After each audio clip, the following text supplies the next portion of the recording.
Pilipinas gising. Bayanihan na naman daw ang solusyon sa taas ng presyo ng gasolina at bilihin.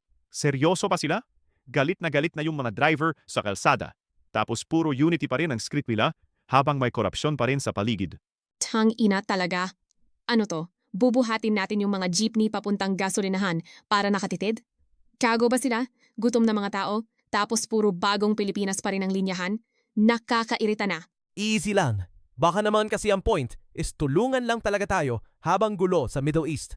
Sabi sa news, may libreng sakay naman daw at fuel subsidy para sa mga kuya nating drivers. Kaya chill lang tayo.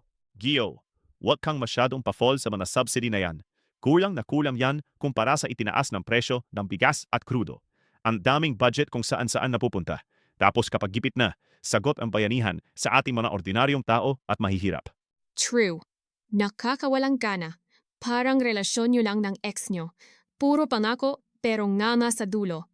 Bakit kailangan tayo ang madadjust palagi? Sila ba? Nagbabawas sila ng luvo sa gobyerno? Gets go naman kayo.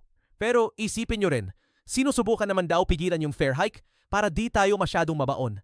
Huwag na nating dagdagan yung toxic energy sa SOCMED. Okay? Anong toxic energy? Ang toxic ay yung presyo ng pilihin na mas mataas pa sa kinikita ko sa isang araw.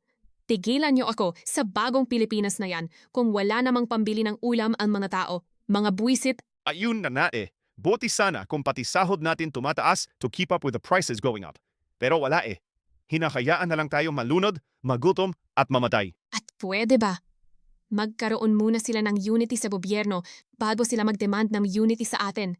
Sino ba niloloko nila? Alam nyo, pati ako, nawawalan na ng pag-asa na umayos pa tong bansa natin. Exactly. Kaya wag na kayo magpabulag sa gobyernong to. Puro kasinungalingan lang sila. Hay, ba't ba ako na panganak na Pilipino?